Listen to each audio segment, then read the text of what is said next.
coming in strong. At the start of the season, Ronald Koeman he wasn't having the best. He wasn't bringing the best out of Barcelona, but that's definitely changed with the arrival of Xavi. It took some time, but he's managed the players to play the way he wants them to play, and he's managed to sign players that he thought would contribute to the team and have done so massively, like Adama Traore or Aubameyang. So I think Barcelona is gonna take the win, and I expect it to be a goal fest here at the Camp Nou. Yeah, that definitely seems so. Xavi been so important to this team ever since his arrival. It seems like we've seen a different sort of team, a different sort of Barcelona, and just a team that really wants to win games. It seemed like with Koeman, there was not that sort of desire to win the games, and unfortunately for Barcelona, that was something they were struggling with. Now playing with Xavi's system and finally getting used to it, it took a couple games, but Barcelona giving him enough time to just get through that and get going. Definitely. Under Koeman, it felt like to me that the team was just out of breath constantly. They were just tired. They didn't seem like it just from the first minute of the game, it just seemed like a team that was playing in the 90th minute. Just like tired, not really having that much motivation to go and get the results. But now under Xavi, he definitely seems to be the right kind of manager. He's someone who from day one, started like cutting privilege for the players. He started to be more strict and he wants the players to play for the badge as he used to not too long ago. Yeah, you can definitely see a change. And right here we see a cross from Barcelona. And that's something that I respect about Xavi. When he came in, he tried to be a bit too strict on playing with Cruyff's philosophy. Now realizing that just trying to pass the ball around isn't as beneficial as it was under Guardiola. Unfortunately, his success just led to ways to counteract that. So they would just really close out the middle of the field for Barcelona. Now Xavi being very intelligent, switching up the few little passes and doing a lot of overlaps near the wing, and once in a while crossing the ball that looks like a penalty. Referee believes it is not. It'll be a goal kick for Osasuna. Explosive start here for Barcelona. Ferran Torres, a player who's received a lot of criticism because of his lack of finishing, but a player that nonetheless is able to get into fantastic positions in the final third of the field. Just doesn't have that killer instinct that so many Barcelona forwards have had in the past, like Luis Suarez or Lionel Messi. But he's still young, and he still has a lot of time to develop, a lot of time to make his name here at Barcelona. Oh, definitely, definitely. We're going to see a lot of good stuff from Ferran Torres. There's a reason Manchester City bought him, and that's the reason that Barcelona also went through and decided to buy him for such a high amount of money when they did buy him, especially with the financial troubles that they've seen themselves in. Yeah, and even at Man City, he was a really good player. He just didn't get the minutes because, there were the likes of Riyad Mahrez, Gundogan, Kevin De Bruyne, Sterling, just players that you just cannot drop as a manager. And Ferran Torres, he scored a couple hat tricks in the Champions League. I believe he scored in like 5 consecutive games in the Champions League last season, even though he stopped featuring after that in the group stage. So he was definitely a good player, but just an underused player by Pep. Most definitely. And with just so many wingers there, Ferran wasn't really getting the most amount of touches, the most amount of minutes in the game, and just wasn't able to use that sort of ability that we saw when he played for Valencia. Yeah, but here at Barcelona, he's thriving in that aspect where he's getting the chances, he's getting the ball, just like we see right now, and he's contributing to Barcelona's success, even if it's not directly by scoring lots of goals. But definitely a player to keep an eye on for the future. He's still developing, and he still has a lot of room to improve as a player. Definitely, we see Barcelona right here trying to pass the ball through Osasuna. Unable to do so, they play it back and now playing it forward. Barcelona playing through the left-hand side. Nice little touch. All the way back, and Barcelona trying to create those spaces and those beautiful passes between lines. All the way back. Gerard Piqué. Fundamental to this team, playing it towards the wing. Nice little pass inside. An opportunity for Barcelona, and Osasuna managed to get the ball out of there. And on the right-hand side, we see Dani Alves, a player who's turning 39 years old this upcoming May, and a player who, I mean, he still seems as energetic and as decisive to Barcelona as he was for about a decade that he played for the club. So really nice to see Dani Alves back at Barcelona and contributing to their winning ways. Yeah, and his arrival really brings that sort of need for leaders in the club. There weren't really that many. Definitely. Even with Messi, he was the captain for the club, but he didn't seem a leader in the way that he gets in the dressing room and starts yelling at players and motivating them. He's more of a quiet person who motivates players just by the way he plays, and Dani Alves is definitely a more vocal player and a type of player that Barcelona hasn't really had in many years. Because even with the likes of Gerard Piqué or Ter Stegen that can, get the players in the right mood, there isn't that player that can just come in and get every single person in the team to just like give their all for the team. Yeah, now a nice little cross from Barcelona. Osasuna just having all their lines in the back. They want to stop the play. They don't want to have Barcelona having too many chances because they know how dangerous Barcelona can be. Especially with the arrival of Aubameyang, who was underappreciated or due to some sanctions or disciplinary issues with Arsenal. He was just pretty much put aside and given the green light to join Barcelona, and he's managed to score 4 goals in these past 5 La Liga games, which is really impressive, scoring a hat-trick in that game against Valencia, a really good opposition team that Barcelona shut up the critics and managed to put a fantastic result. Definitely, and for Barcelona, it's important to try and get those results, especially just having struggled so much in the last few years. We see right now, favorited Barcelona minus 300 odds. They're clearly the team to beat today.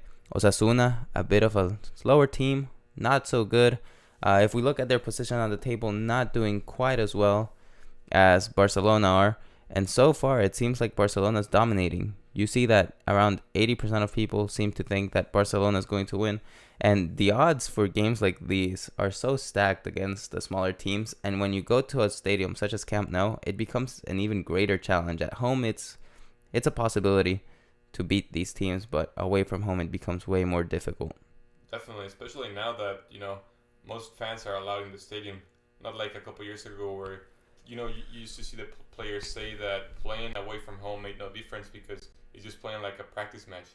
It doesn't feel like a real game of football. Players like Cristiano Ronaldo and Lionel Messi seem to agree with the feeling. But definitely now, home and away advantage is more relevant than it was only a couple years ago. Yeah, and we look right here at Barcelona with their distinctive 4-3-3 system they've been using for years. But it's lovely to see how far up the fullbacks go. And you see Dani Alves there. When they're going up through the left-hand side, he becomes the center back. And that's such a fluid system that Guardiola had implemented, where a lot of the times going forward, they would actually play in more of a 3-5-2 or more of a 3-4-3 sort of system, with whoever is playing as the fullback on the side that they're playing out of. For example, the left back, if they're playing out through the left, you'll look right here. Dani Alves, once they go up through the left, he's going to just stand his ground, wait a second, and if the play stops and goes through him, you're going to see how Jordi Alba will actually stay a bit farther back. And in any case, it's going to be Sergi Busquets, who actually drops down and becomes the third center back. So a system that's very fluid defensively and requires a lot of skill. Great shot right there. But it seems like Dembele can't get enough of it. Goal kick for Osasuna. Dembele, a player who was set to leave the club because he wasn't willing to accept the club's proposal for a contract renewal. And no team really went for him in the winter. And he's still out of a contract and might leave the club this upcoming transfer window, but a player that seems to wanted to prove how important he is for the team, coming up against Athletic Club Bilbao, so importantly, being the best player in the field, only playing 23 minutes and providing 2 assists and a goal to see the game as a 4-0 victory for Barcelona. Really important for the club, especially against a team of Athletic's stature. Yeah, there were rumors that PSG wanted him, We wonder how much that sort of dysfunctional nature at PSG led to wanting a player that was out of favor, seen as someone that's not very disciplined, but he seems to be playing better lately. After having to stay at the team, might even sign a new contract at the end of the season, given just how well he's played and how much trust Xavi has put in him regardless of his contract status. Now we see Gerard Piqué with Eric Garcia, the ex-Manchester City man. And look at that there. How far up they go, but how solid they are. Like, they have width. They have 3 players through the middle, all for different things. 2 players ready to create plays. 1 forward just in case they need a poacher there or something to finish off the plays. But Osasuna is still able to defend very compactly, and it's going to be hard for Barcelona to find space. Yeah, and I must say for Barcelona, it's nice to see that although they went all out and bought a bunch of attackers this season, Memphis Depay, Traoré, Ferran Torres, Aubameyang, even a couple players that came in on loan, like Demir. He's not at Barcelona anymore, but to see that although Barcelona are putting so much investing on the attacking, they still are confident with their midfield, such as Gavi, Pedri, really young players that are making a difference in the team. And it's been reported that although, I mean, these front 3 that we're seeing so often this season might as well be the team for the next seasons, even regardless of Aubameyang's age, since Erling Haaland has been linked with Barcelona, but doesn't seem. Oh wait, the referee's calling a penalty. That seems out of the blue. I didn't see anything there. I wonder what happened. He pulled out his yellow card. The goalkeeper can't believe it. Osasuna seemed terribly upset about it. I'm sure we'll get a second look here at VAR, and we'll see if the referee made the right decision. But the Osasuna players seem really, really concerned and angry about that call. We definitely see a little bit of a pullback. Let's see right there. Gavi falls.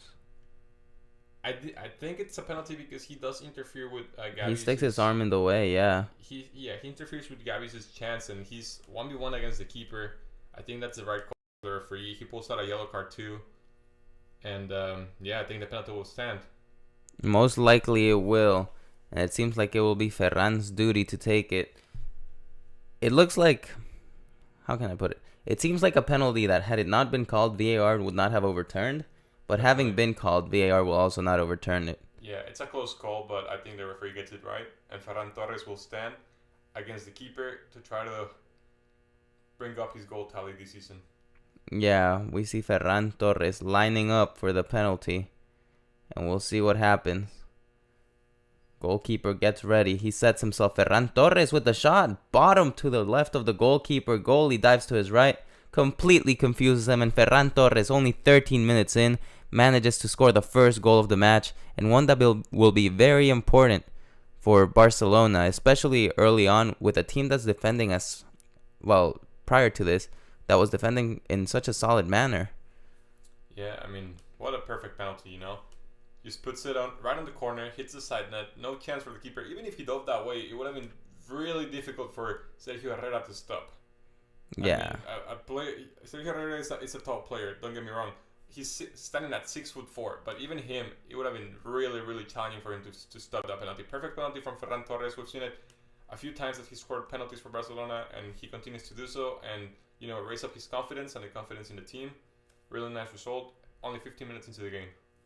Yeah, Barcelona doing very well early on into the game, and that's what you're gonna want to see as a Barcelona fan.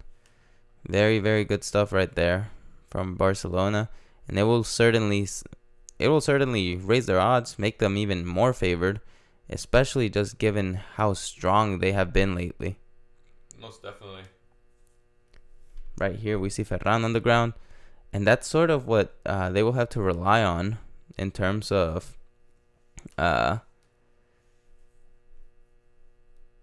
in terms of just what they will do to defend. It's going to be a difficult game for Osasuna. It already is proving to be that, just because of the fact that Barcelona is such a solid team, and they're back to what they were. Yeah, it took a little bit with Koeman. It seemed like he was there to save Barcelona. Had a good spell. We see a My beautiful goodness. cross. That would have been incredible. Now that's one from training. They definitely had that one practiced, and it worked out almost perfectly. A pass from Dani Alves, and then the cross perfectly on side. Really well timed run. It just means that it just cut Ferran on the bounce a little too hard, and he couldn't really get the ball down the middle. But really good attempt from Barcelona. Yeah, great stuff from Barcelona right there, just trying to get that ball to go in. And now we see a play from Osasuna. It stops. Those long balls are not helping anyone, and Osasuna will likely have to switch up their style of play if they want to make it work.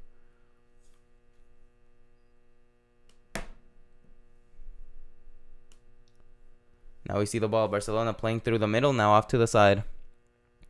Great switch of play to the right-hand side. Dembele doesn't get the ball. That was a good attempt. Yeah, Osasuna, a team definitely struggling for goals this season.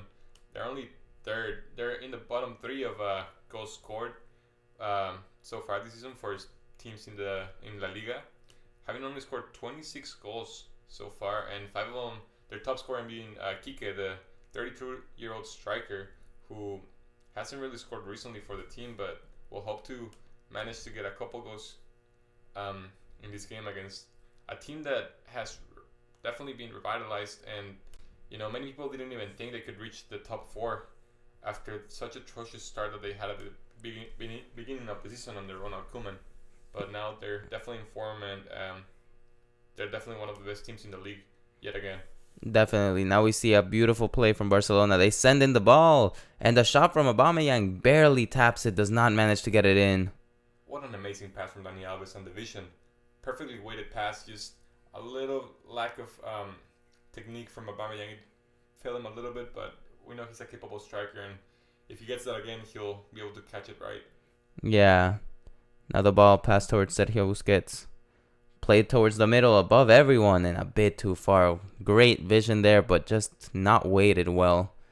We see Aubameyang right there, happy. A smile that we hadn't seen for a while after he had a terrible spell with Arsenal. Not only in terms of performance, but in terms of his disciplinary record. Had a lot of issues with Mikel Arteta. Now at Barcelona, he seems to be happy as can be. Most definitely. I mean, he's how can he not be? He's getting the goals. He's getting the minutes. Everyone seems to be loving him because of the impact he's made in the team so far in his short time at Barcelona.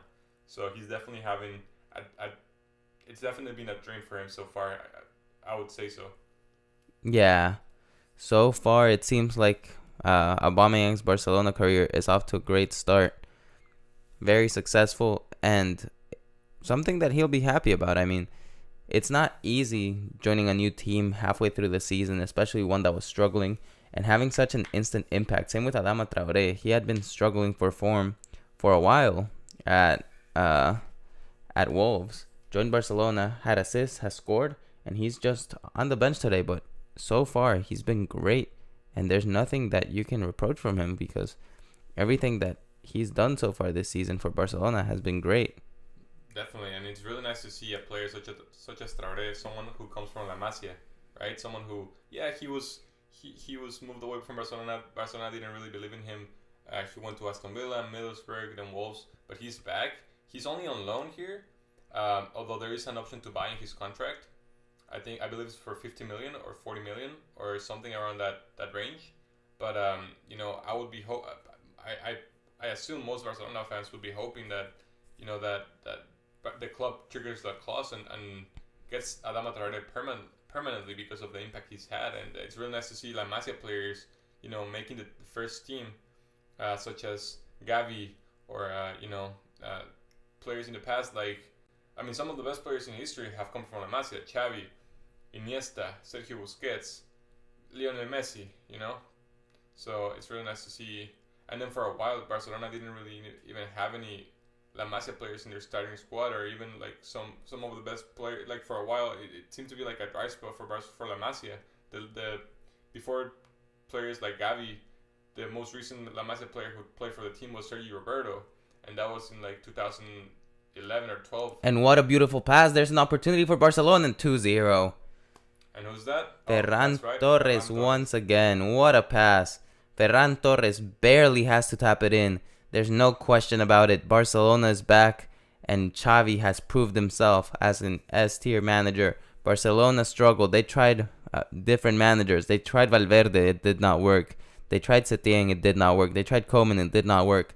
And the man from the house, one of Barca's all-time greatest legends, comes in and instills the system that Barca has been needing. We see Dembélé just with a beautiful pass, great vision between two lines, and the pass towards Ferran, who barely taps it and then slots it past the goalkeeper between his legs. What a beautiful piece of play from Barcelona. What a beautiful goal. What a beautiful assist. And overall, what a great goal for FC Barcelona. And you love to see it. Ferran Torres being able to finish in front of the keeper, getting that confidence back, not only on himself, but also everyone's confident on him, because he's a player that he's here to stay. I must say, he's I can already see he's gonna be one of the best players in this team for the years to come, and he's gonna be an important player for the years to come, no doubt in my mind. Yeah, and the one thing that I have been wondering about with this Barcelona side is making all these signings, how it's become possible. I understand that a big part of it is Messi's salary no longer being an issue with how much he earned, but at the same time, a lot of debt was left there by Bartomeu, so they've been smart about it.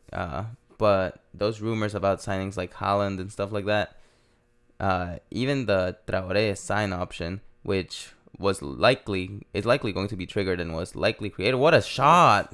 Outside the box opportunity. Ferran looking for a hat trick. My goodness. Coming back to the Spanish league and showing why Manchester City and Barcelona both paid so much for his services. You see him outside the box, and I think had that not been deflected, that could have gone in. Yeah, it looked like he was looking for that far corner, and the ball ended up going to the right of the post because of a deflection to the defender. But really nice attempt from Ferran, able to get past two defenders and almost get that third goal that he's looking for right now. Yeah, incredible stuff from Ferran Torres so far. And I must say, Ousmane Dembélé hasn't gotten any goals so far this game in only 23 minutes of play, I must say. But he's been fantastic. He's been able to. It just seems like he's dribbling and his passing is on point. He's making the right decisions. He's been really impactful here early in the game for Barcelona. Yeah, and so far so, if we're looking at the live player ratings, we look at the highest ones. Obviously, Ferran Torres with his 2 goals. Number 2, Ousmane Dembélé, 7.3, only 20 minutes in. Moving your rating up 1.3 points this early into a game. I know it's just statistics, but statistics do show a part of the picture, and we have seen Dembélé very involved. And those are the types of questions Barcelona is going to have to ask themselves. Can we afford to pay Dembélé a bit more than we want? Can we do that? Fit him in, fit Adama into the team? Because seeing how well he's played, seeing how well Adama's played, their offensive issues that they were having are gone. And defensively, they have so much talent, so much potential with players like Araujo, Eric Garcia, and even Mingueza, who's a bit less talented than the other two, but who's still good enough to be a quality center back and even a third option that helps out with rotational plays in the system. And he's also very versatile. He can play on the right, he can play on the left, he can play as a center back, he can play even in the midfield. Yeah, you took the words right out of my mouth. I was about to mention a comparison to Alaba, just that opportunity. Maybe not the same quality because Alaba's one of the all-time greats in terms of playing different positions at such a high level. But if you look at Mingueza, he can really develop because when he's played as a defensive midfielder in place of Sergio Busquets, he has been very solid. When he's played either as left or right back, he has put in the work. And similar to Lucas Vazquez fitting into those types of different positions, he's been able to fit into the wings and really serve that role appropriately. And then as a center back, clearly his best position where you can see his talent. Yeah, I was about to say that. I mean, when he's playing as a fullback, he's definitely solid. He lacks a little bit of pace for Barcelona's play style and also a little bit of passing, considering how Barcelona puts so much reliance on the fullbacks being able to make those runs and get that ball into the box. But Minguez is still very young. He's only 22 years old, and he's still developing, and he's definitely, I mean, if he's not going to shine in Barcelona, he's going to shine somewhere else because he has that kind of potential. That is definitely true. We see a play from Dembélé, an opportunity to shoot, and Osasuna just want to get the ball out of that area. This game for Osasuna will have to change if they want to get anything from it. So far in, they have not done anything. Barcelona, a great pressure on the offensive. They have an opportunity outside the box. The shot deflected by an Osasuna player. Now another opportunity for Barcelona. The touch, it's a bit too hard, and that could have been a 3-0 lead right there. Jordi Alba making the run. We saw Pedri there hesitating a little bit, wondering if he should have passed it to Aubameyang in that little gap that opened up. And in my mind, I was telling Pedri, just pass the ball, man. But I mean, we've known Pedri to make fantastic passes and even better decisions. So I mean, he might have not worked out if he had passed it. But Pedri, definitely a player who's one of the best in this Barcelona team so far this season. Great long ball. And now it's another opportunity for Barcelona. Dani Alves, middle of the field, does a little bicycle. Tries to get the ball towards the side. And he gets it to Dembele. Sends in a beautiful cross. The touch from Aubameyang. And what a goal. 27 minutes in. And Barcelona already destroying Osasuna. Barcelona fans will be happy about this. Disappointing in the midweek fixture against Galatasaray. 0-0 tie. And today at the Camp Nou, they're showing what they really want. What they want to do with Xavi, and why this system has been receiving so much praise, not just from Catalan media, but even outlets that are more Real Madrid centric. Look at that play once again. It starts with all those little stepovers from Dani Alves. Osasuna leaves so much space out in the open, out on the wing, defending so compactly. But at the same time, once they do try to cover the wing, they open up all that space, and Aubameyang just finds the little bit of space behind the defender's back to barely touch the ball and redirect that cross to the back of the net. I think Dembele, again, he's been amazing this entire game. That's his second assist of the game, and the vision on that pass was inch perfect. And, Sergio Herrera, the goalkeeper for Osasuna, I think he made a little bit of mistake trying to anticipate a shot to the far corner of his goal. But he stepped up right before Aubameyang shot it where he was standing. But that, not to take any credit away from Aubameyang, it was a really nice run and a really nice finish. And even more perfect from Ousmane Dembele, who was able to hold the line and get a inch-perfect pass to Aubameyang. Yeah, incredible stuff so far in from Barcelona. It seems like this is their game for the taking, and it doesn't seem like they'll stop at trying to attack once again. Definitely not. Barcelona is hungry for goals. You can tell, and you can tell Xavi is not going to want to back down now that they're so far up in the scoreboard. Even so, they might actually want to attack even more right now. Try to, bring up the confidence, bring up the goals, and get ready for the next game against Galatasaray. The shot right there from Osasuna, they finally try something. Nice attempt right there, but that wasn't going to create any actual sort of damage. Bad positioning. And these are the types of games that, it was an offsides position as well, would not have counted regardless. But these are the types of games that you really have to take advantage of, because as Barcelona, you didn't do too well in your last game.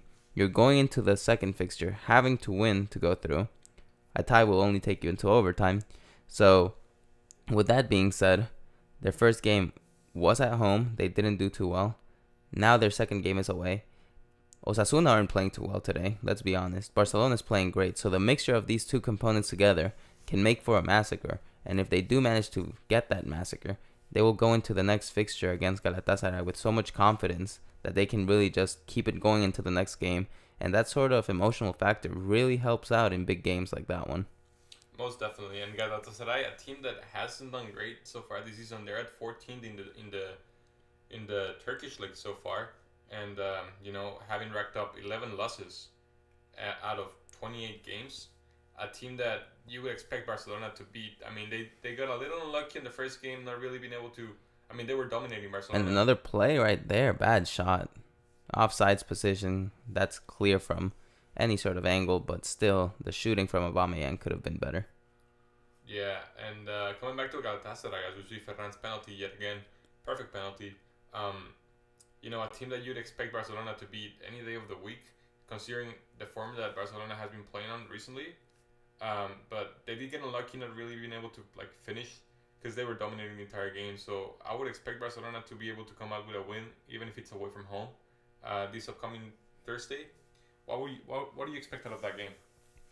I truly see Barcelona just taking advantage of their chances. They were unlucky in the first fixture. A lot of shots that were just barely deflected. lots of opportunities where passes weren't taken correctly. It seemed a bit of nerves were there to play. Clearly, Barcelona, a team that's not used to playing Europa League, they're more of a Champions League team. They won it just 7 years ago, 6 years ago rather, seven in a couple months. So it's not like that's so far away. You look at teams like Dortmund that haven't won it in years and are still contenders every year when the season starts. You look at teams like Milan, Inter, those big teams, Juventus even, who haven't won it in so long. So Barcelona on that same boat 7 years ago, for me at least, is still a very recent victory in a competition where all the best teams in the world play. So given that, and just seeing Barcelona moving into this new competition where they're not as experienced, and with with that pressure on their shoulders of we already messed up in the Champions League, and having to just go in there and just really get those results, Barcelona are almost forced to go very far in this competition just because the expectations for them are Champions League. So when a Champions League team is in the Europa League, the expectation is for them to challenge for it, such as the time Man United actually won it, Inter Milan a couple years ago getting to the final. So those sorts of teams really have so much pressure on them just because of the expectations from their supporters. Yeah, and even if it's just the Europa League, as some fans might put it, it's still, an important competition that also earns you a Champions League place if you don't manage to make the top four or even the top five and qualify. And a lot of these players in this team are very young. A lot of them have no silverware and under their belts. So even just winning a competition like the Europa League is going to be beneficial to the team and to the players. So I would expect every single player in this field to do their best to try to get a result against Galatasaray and get through to the next round. And talking about their next round of the Europa League, RB Leipzig actually have automatically qualified to the next round because of the sanction of Russian teams in the Europa League due to the war in Ukraine. Yeah, and if you're looking at La Liga's coverage throughout all the pitches in the boards that they have messages regarding the war, and on the top of it also a message changing every week. This week saying stop invasion. A couple weeks ago it said stop war. Last week I believe the message was about peace. So it's great on these sort of leagues to actually put some sort of responsibility on themselves when most of the times they've just stepped away and not really taken any sort of position. Definitely, and it's also really heartbreaking to see some of the Ukrainian players in other leagues, like Yarmolenko today, who scored for West Ham, and even Cini from Man City, just players who break into tears in the middle of the game due to the war in their country. Yeah, and you look at someone such as Yarmolenko, not only breaking his spell and not goal scoring, his bad spell of play, but doing so in such a difficult moment for him where he's been shown so much support. You could see the emotion through his face, and it was wonderful to see Aston Villa not able to come back. They did tie 1-1, but West Ham getting the whole result there, scoring the 2-1 victory. And for Gerrard's men, it's going to be a disappointing result. But overall, for West Ham, Yarmolenko, and overall just all the emotions going through, it was a great result to see. Definitely. As we see Barcelona still holding the ball, just like you would expect a team like Barcelona to do. Just passing around the back, trying to find the right spot, trying to find the space, trying to find that run. That's going to get them even farther ahead in the scoreboard. How can I put this? I feel like Osasuna are really showing an issue with the sort of defensive approach that they're trying to play against Barcelona.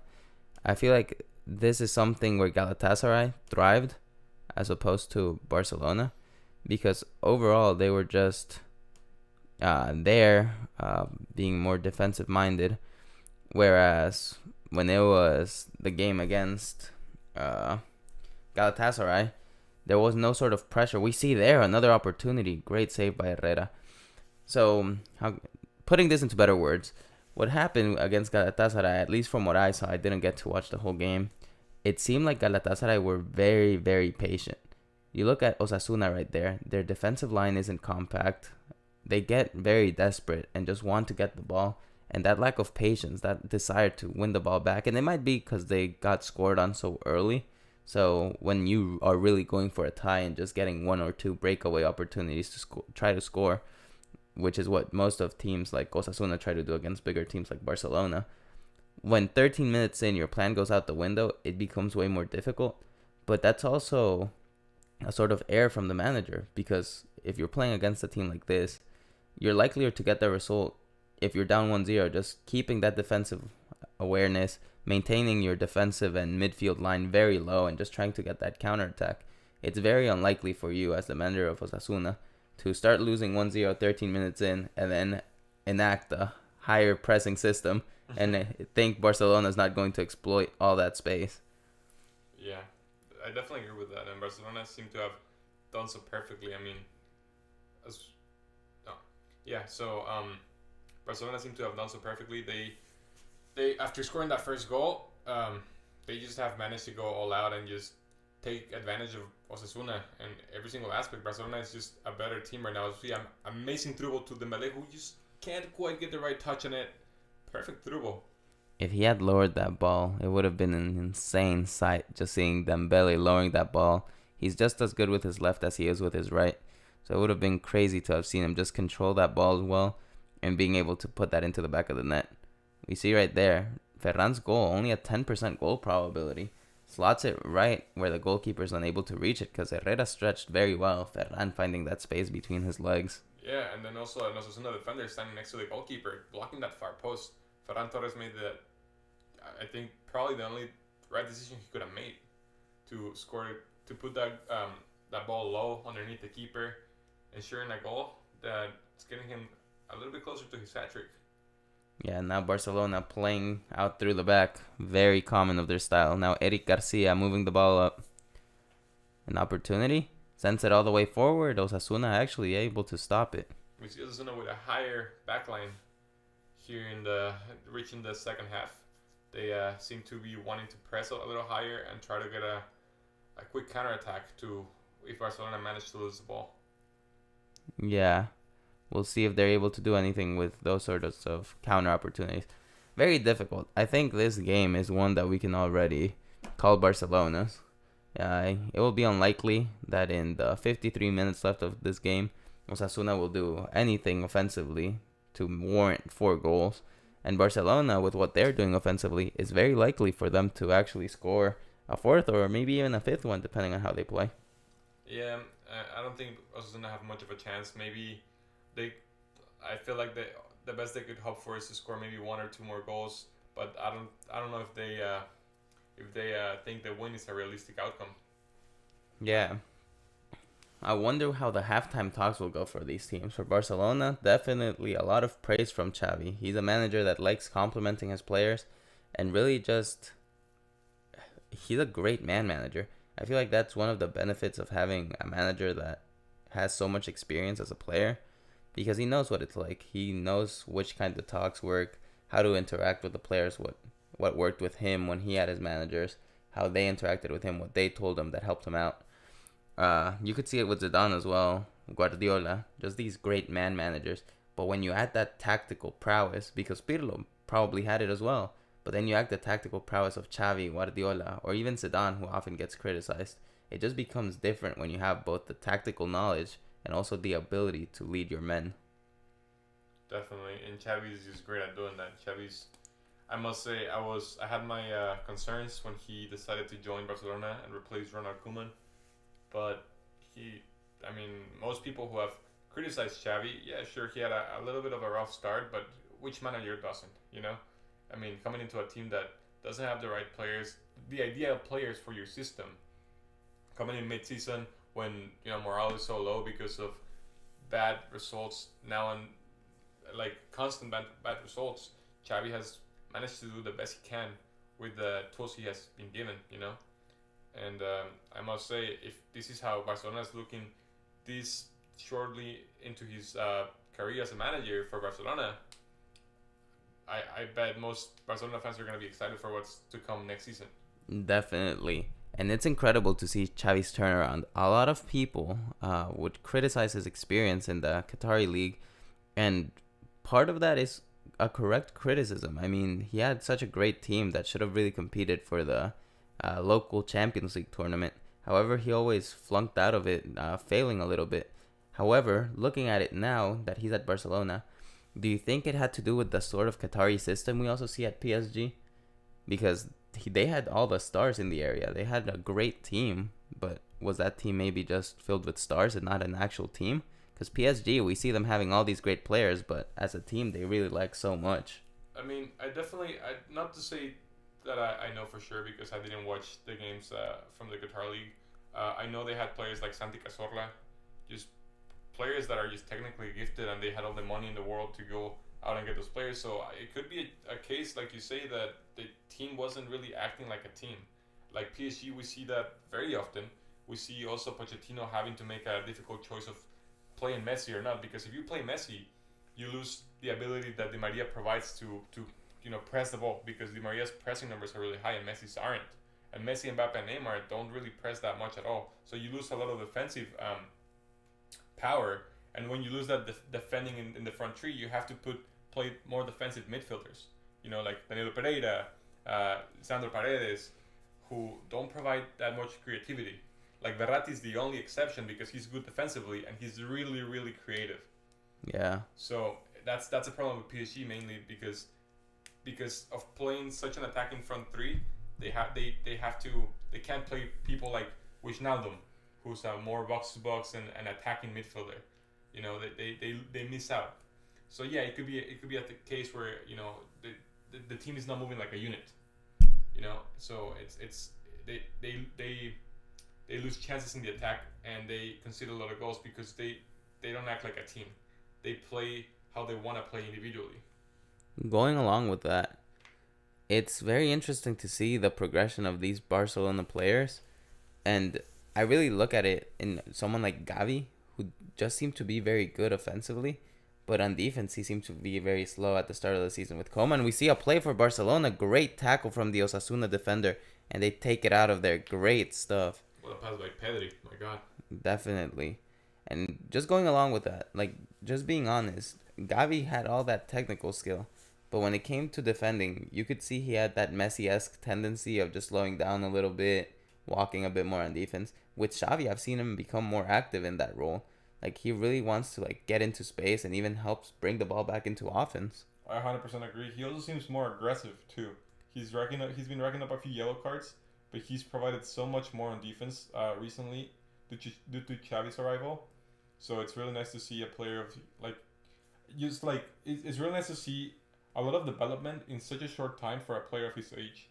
Yeah, you wonder how players like Ilaix are feeling having left the club. Xavi Simons, just players that thought they'd have better opportunities elsewhere and really aren't getting those chances. Ilaix, featured under Koeman. I think Xavi would have really liked to use a player such as him. Definitely. I mean, many people saw him as the next Busquets, right? A player who's just big, technically gifted, really composed on the ball. He can actually shoot the ball. He scored a couple goals for Barcelona, but he ended up leaving because he didn't think he'd get that much chances, even though he was starting to get quite a few chances from Koeman. But maybe, who knows what happened, but it would have been nice for Xavi to see Elias stay, and now he's at Valencia. He went to RB Leipzig and he didn't really get much game time there either, so he went on loan to Valencia, where he's getting more game time, but not as much as he would hope for. Yeah, going along with that, some horrible contract negotiations that really put into perspective how, as a young player, you have to value yourself appropriately. You can't be asking for a $300,000 a week contract when you haven't really proved yourself at all. Yeah. Yeah, you have potential, and that's great, but you haven't proven yourself, so. Yeah. Ilaix hasn't done too well either at Valencia. Unsuccessful performance against Getafe, coming in for barely 15 minutes, getting a yellow. Previous game in La Liga, he got a red against Mallorca. Game before that, a yellow against Barcelona. So you see his disciplinary record isn't the most ideal one. Yeah, but also to be fair to Elijah, it also seemed like Ronald Koeman didn't have much. He didn't believe much in the young talents. Yeah. Like Ricky Puig, he was an amazing player. Like he still is an amazing player, but he was told early on that he wasn't featuring in Koeman's plans, and which seemed really questionable because of the amount of potential he has and how of his resemblance to a player like Iniesta.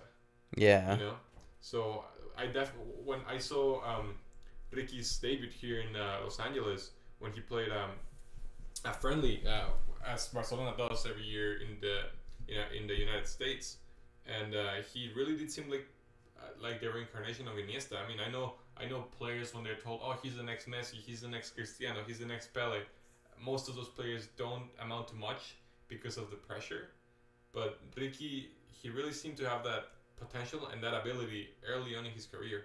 So it was really awful to see as a Barcelona fan a player of that potential just being told that no, you're not useful to me by a manager like Koeman, a legend of the club.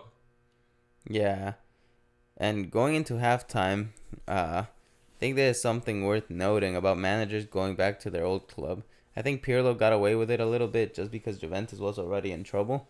But the way Koeman came in, just talking so much about the errors in the team, what was wrong with it, and then just having that sort of mentality about how bad the team was going and how he would help it out really didn't make him a fan favorite. And then with his unsuccessful performances, his legend, even as the hero of Wembley, winning Barcelona's first Champions League for them a couple years after the 1986 defeat to Steaua Bucuresti, it becomes really interesting to see these managers so eager to go back to their team, but not really taking into account the potential damage it can do to their reputation in the team.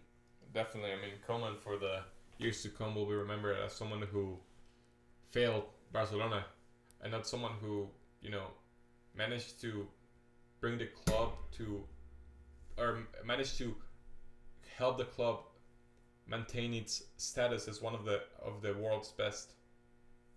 When he was a player. Now it's people remember Barcelona as someone, or Koeman as someone who failed as a manager instead of succeeded as a player. Yeah. Same thing goes for Santiago Solari in Real Madrid. He really was a club legend, was in a lot of those teams that won important championships. Then when he took over as manager, I believe the only good thing he did was giving game time to Llorente and Reguilón, who didn't even reach his full potential, struggling a lot for form lately in Tottenham. Had a wonderful season last year. This year, not so much. Yeah, I mean, he did score in this past game, but I do agree Reguilón hasn't really been able to feature as much or as well as he can perform. A player who was told by Zidane, you're not part of my plans, you're probably going to have to leave. And a player who wanted to play for Madrid because he's a fan of Madrid. And Llorente, also a player who's he's in Madrid, but not in Real Madrid anymore. He's at Atletico. And a player who's key for that Simeone team that won the season last year against teams like Barcelona and Real Madrid, who had a lot of struggle this past season, and this season seemed to have starting to flourish once again with Real Madrid who are probably gonna, or maybe not probably, but who seem to be the favorites to win the league this season, and who managed to beat that PSG team that on paper is probably the best team in the world. Yeah, a lot of the sentiment with that Real Madrid victory here at halftime, if you look at what they were saying, even Modric said, I just told the team, if we win this game, we're winning the Champions League. And there's a lot of faith for that Real Madrid team. They have struggled a little bit during certain games, but it's just that sort of mysticism that fits Real Madrid. When they go into a Champions League game, it's just a different sort of atmosphere when it's Real Madrid. I remember for a lot of years, it was the struggles to get out of the round of 16. Then came Mourinho and that sort of fire that just lives within Real Madrid, and that sort of relationship between Real Madrid and the Champions League reignited with Mourinho taking them to the semifinal. After that, 2014, Ancelotti, just that sort of same thing. It seemed like Atletico Madrid had it, finally winning their first continental championship in the Champions League. And then, out of nowhere, Sergio Ramos leaps in the air and scores. After that, you look at it, the other season they won, Real Madrid lose the first leg 2-0 against Wolfsburg. Start off the game terribly in the Bernabeu. Cristiano Ronaldo out of nowhere scores a hat-trick, not even playing that well. He himself stated it after the game. Yeah. So you just look at that. Different comebacks. Just the way in which they seem to get past opponents even when they're not at their best. You look at the win against Juventus. Juventus dominated that game until Real Madrid scored that goal with Bale. The way they beat Bayern with the unluckiest situations, getting that offside called, not being called, it's just incredible. And even with VAR, like their legend still remains. It's not a thing of mistakes or anything. It's just a sort of mystic that relates to them. I 100% agree. I think Real Madrid is definitely the best team in the history of the competition, and it's gonna be difficult. And they will continue to be the best team in the competition because it's gonna be outstandingly difficult for any team to even get close to, how high they have reached, or how just competent and how everything changes for them. It just looks like a different team when they play the Champions League. Yeah, you look at them struggling against teams like Mallorca, Levante, and then they just go against PSG, played terribly the first half, get scored on 3 times. Mm-hmm. Only one ends up counting, 2 are offsides. That sort of thing just doesn't happen to anyone else. Honestly, yeah. I mean, Madrid is... Before that, I must say, I thought PSG was going to come out victorious in that fixture against Madrid. Or I guess in both legs, which they did in the first one. But and even if Madrid had won it from the first leg, let's say they scored 3-0, I would have said, okay, Madrid is a good team. But they still have to face other really good teams like Man City, who seem to be on the form of their lives. But now that they've beaten PSG in that fashion, it seems to me that, okay, now Man City is going to have to be, if they end up coming up against each other, Man City is going to have to be the ones that beat Real Madrid. Because Madrid just have that something, that je ne sais quoi, that just seems to just, come in every single time and manage to just get the win one way or the other. It's really impressive to see. Yeah, and this season, Manchester City have been incredible, barely losing, tying on occasion. Last loss was against Tottenham, a game where they really deserved more, but Tottenham just took advantage of their chances. Kulusevski having a great game that time around. Then against Sporting, tied 0-0. But before that, if we were not to count those games, it's 1, 2, 3, 4, 5, 6, 7 out of their last 9 games being a victory. 77%. That's an incredible percentage. It's amazing. I mean, yes, Man City is not having the best season like they did only like 3 seasons ago, where they broke the record for most points in the league. I think they got 100 or 101 in the last match day against Watford. But that's not to say that Man City isn't playing their best, because they really are. The development of players like Joao Cancelo, he's like an attacking midfielder playing left back. Like, he's so good in every single aspect of the game. He can play on the left and the right, in the midfield, on the attack. He can do anything. Players like Ederson, who can play through balls out of the back. Like, it's really a complete team. Like, Ederson is not like a sweeper. He's more of a defensive midfielder nowadays. Yeah. And just not playing with an attacker. Yeah, sure, they missed out on the opportunity to get Harry Kane in the summer because Levy didn't want to sell him. And Tottenham was definitely not going to sell him.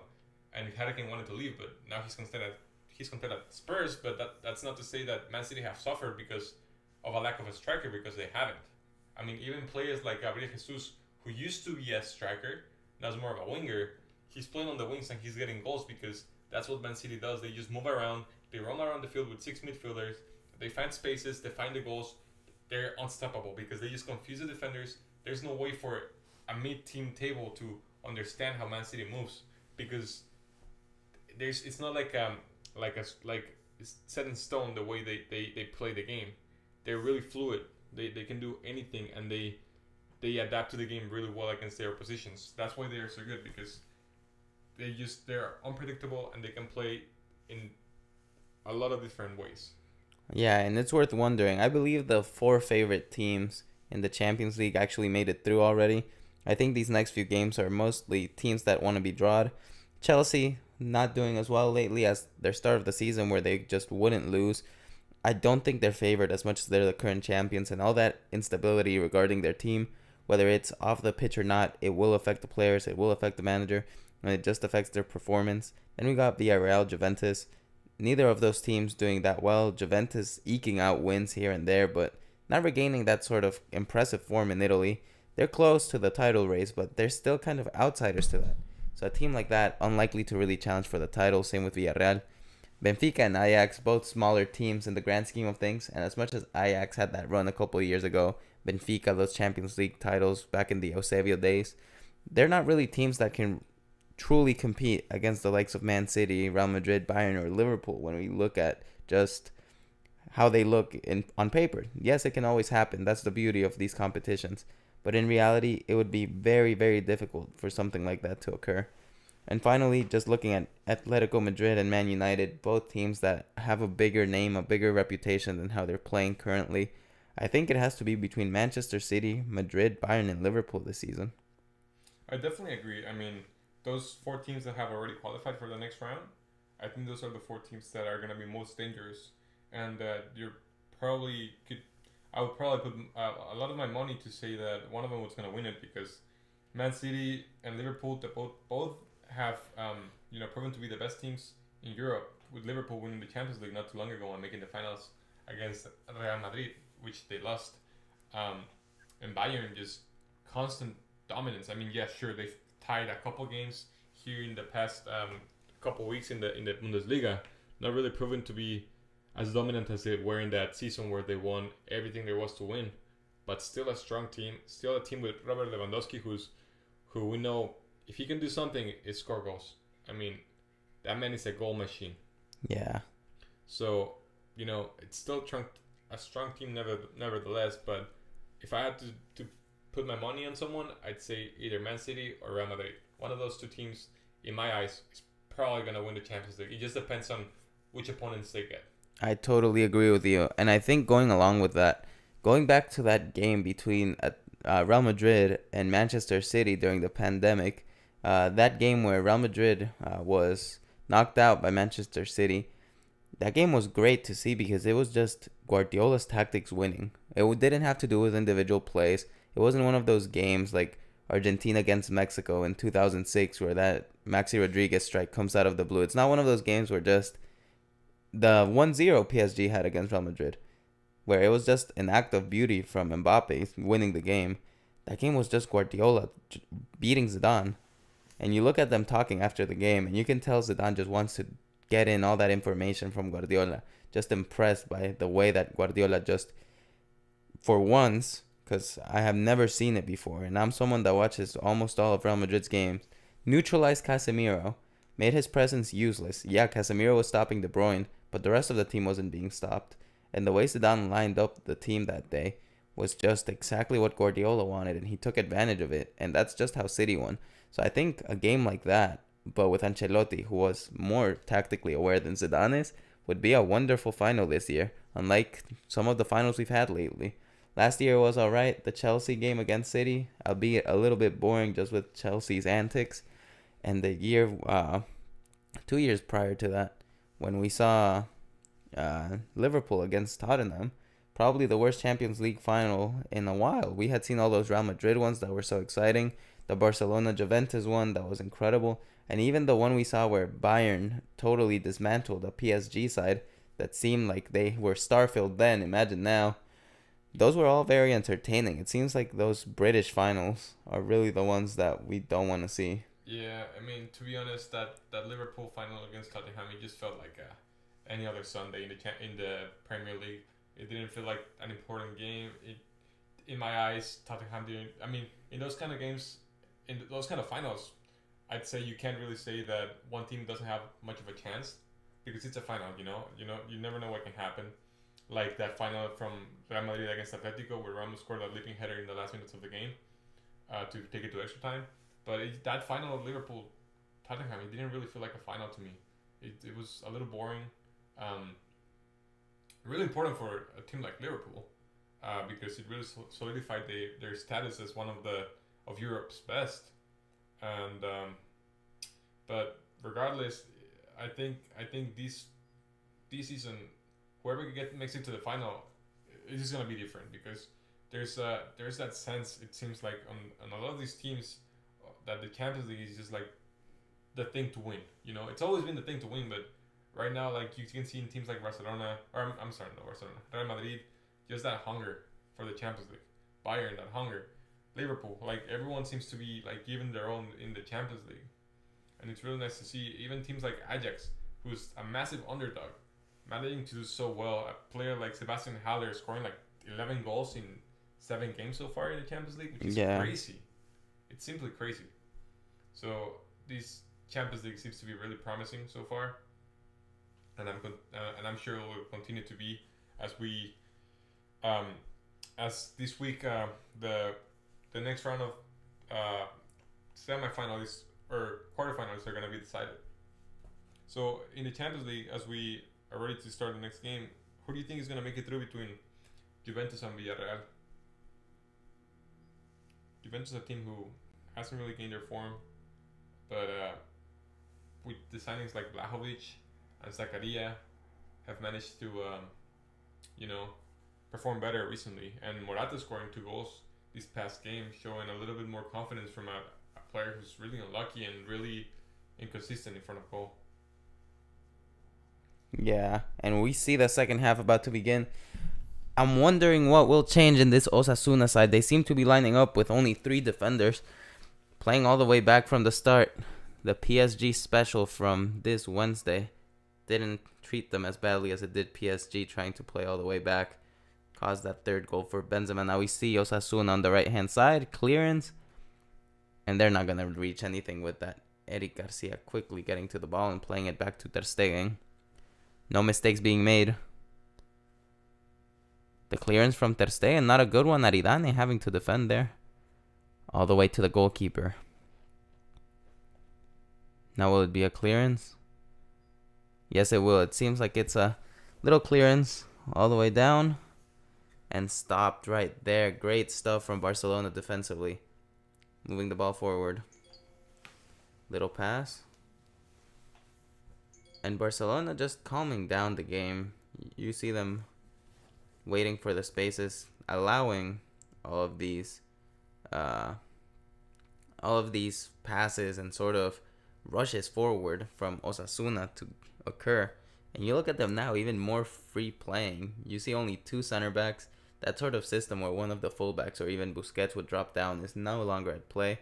It can be dangerous. Like it looked there. They stopped the ball. Very good stuff from Barcelona. Not losing the ball even when the pass isn't played well. Yeah, Barcelona really giving the fans their money's worth. Long ball right there. Herrera. It'll be interesting to see how Osasuna manages to adapt, or better said, how Osasuna wants to counteract these score so far because of their 3 changes already made at the start of the second half. We'll see how Osasuna, as I was thinking, they're trying to press, they're applying a bit of pressure to Barcelona, trying to get the ball back, and it succeeded right there. Unfortunately, I mean, they managed to get the ball pretty well. Osasuna is definitely, they know the game of the plan. The plan is going to be to keep the ball, hold the ball, get the ball back as fast as possible, and try to get a counterattack. Yeah, Osasuna starting off their offensive play the whole first half. They had maybe 1 or 2. Seems like they've attacked more in the second half. An error right there. Had they taken advantage of that, it could have been the 3-1. Not that that would make much of a difference with the way the game's going. Yeah, but it's important for a team like Barcelona to not give in to Osasuna's constant pressure so far early on in the second half, because there's a lot of time left in the game. And, I mean, you never know what can happen, really. Although Barcelona is still superior in attack and defense to Osasuna, you know, a lot of players, moments of brilliance can emerge from any given player in the field. Yeah, especially in a team as talented as Barcelona. It will be a bit tougher for it to occur in a team like Osasuna. Not to judge their quality, but to put Osasuna at the level of Barcelona would be almost blasphemous.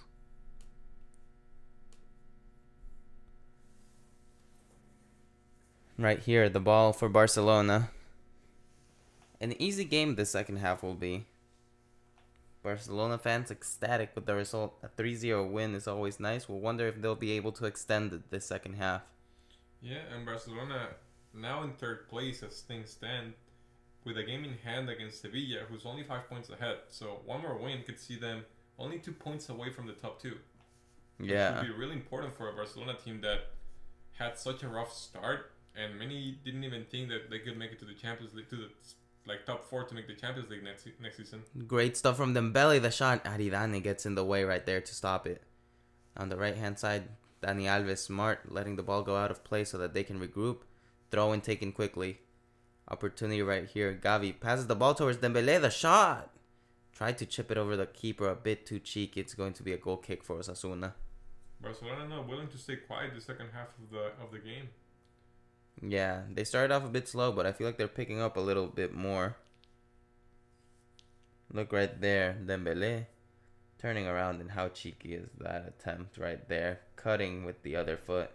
And then Dembele, someone that's so two-footed, right there shooting at Aridane. Had he not got in the way, it might have been a nice little cross there for Gavi, it seemed, or Ferran. Aridane with his first contribution to the team after being subbed in at halftime, managing to potentially stop a goal and put his team even further away from a potential point. Let's see the passage of play here from Barcelona, all the way back. Now a nice pass between the lines, playing it forward. Opportunity on the right hand side. They utilize it. It's Dembele with the ball. Sent in the shot. How many chances is Dembele creating? My God, seems to be every time he's on that wing, he's just able to get the ball into someone, or I mean, Aubameyang not really catching the ball really well. Kind of catching it on the bounce. Really difficult for any striker. Yeah, for me, Dembele has been the best player on the pitch today. I definitely agree. Although Ferran Torres has 2 goals under his name and he's been nothing but short of amazing, Dembele has been simply spectacular. Yeah, as someone that's always loving the sort of midfielders, the creative forces in the game, the Messis, Modric's, just seeing Dembele playing with so much happiness. And maybe it's all that sort of booing he's been getting lately. It's been really fueling him, because ever since those contract talks stalled, since he was supposed to leave, he's been playing better than ever at Barcelona and staying injury free. Maybe that's just the motivation he needed. Definitely. I mean, those injuries really stunned his development at Barcelona and his potential to be, one of the stars of the team. Yeah, and talking about booing and all of that, the scenes today with Neymar and Messi getting booed, I feel like it's misplaced blame there from the fans. I definitely agree. I think a lot of mistakes were made in that game against Real Madrid, but I really don't think Messi deserves much of the blame. Sure, he didn't show up as he has done in important games for Barcelona, but you can't just blame it on 1 or 2 players. I think even the players aren't to blame. You look at all the news coming from PSG, it seems like Nasser Al-Khelaifi is actually going to lose his job. Investigative reporter Roman Molina releasing a lot of important information. Seems like he might even be going to jail due to a case in Switzerland where he lied to authorities about a $5 million villa in Sardinia that he gave Thomas Valk from FIFA in order to secure the World Cup streaming rights and TV deals for beIN Sports in the Middle Eastern area.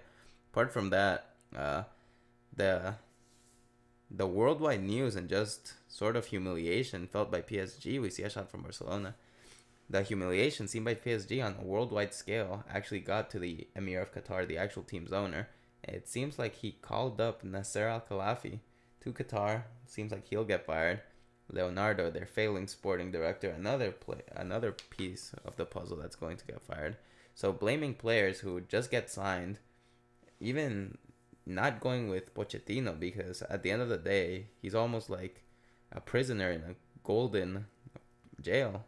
It doesn't matter if you have all the luxuries in the world, you're still trapped inside. So Pochettino not being able to do what he wanted, had a lot of signings he wanted. For example, Dembele wanted him for the PSG side, did not get him. And if you look at it, PSG just end up becoming a marketing machine, buying players that are great on paper, but at the end together, there's no way you're going to fit Icardi, Messi, Di Maria, Mbappe, Neymar. Each of those players could be the star of their own team. Yeah, we've seen each of them being the star of their own team.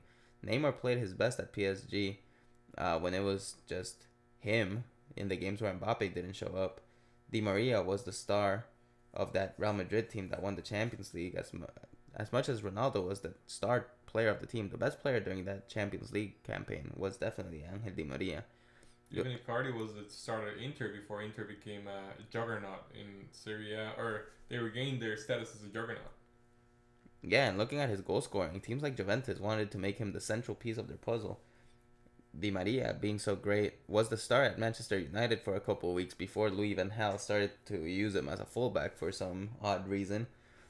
Maybe it's that just competition between the Netherlands and Argentina in the World Cup stage, but horrible. What a beautiful place from Barcelona. Their flag Offside. is raised. They call offsides, but that was a beautiful pass and a really nice finish from Piqué, who's no stranger to scoring goals. Yeah, great stuff. This another piece of just wonderful. Oh, that's Is tight. He is barely. Look at his shoulder. Yeah, the shoulder is a little bit ahead of the foot, but that's really tight. I must say, on first glance, it looked really clear offside, but that is tight. Very, very close. Good call from the referee. And what a great play from Xavi's Barcelona that has already showed 2 or 3 set plays. You can look that they're training everything, going back to the basics, and I feel like that's something that Barcelona were really missing. They were just trying to get the result, and they weren't going back to what they really needed, how to pass the ball, how to create play. And I feel like it's really important for a team like Barcelona to take advantage of set plays, because set plays can really provide a lot of opportunities to score. A lot of teams just cross the ball in and hope for the best, but having those tactics in place can really put like your team ahead in a moment where a goal is paramount for the result. Yeah, and along with that, Barcelona, a team that focuses so much on passing, I think if we're just looking in terms of passing the ball, they're up there with the likes of Manchester City, Real Madrid, who have Modric and Kroos on their midfield. Just their passing ability individually, it's probably one of the best teams in the world without a doubt. So being able to use that sort of vision and passing ability in those set plays where they're expecting a cross will really help Barcelona score 1 or 2 extra goals. Definitely. When you have those type of tools, players that can just are so technically gifted and can just provide that sort of creativity, it's really important to take advantage of it. Herrera slipping up there while he cleared the ball. Looks like he didn't get the right traction on his boot right there. I've definitely been there before. It's really humiliating. Yeah, thankfully he didn't miss the ball. That's when it gets bad. Yeah, that would have been quite a sight, because I think either Ferran or Aubameyang was ready to go for it. Yeah. Reminiscent of that Karius mistake against Real Madrid in the final. Wait. Oh, he is Barely. like inches.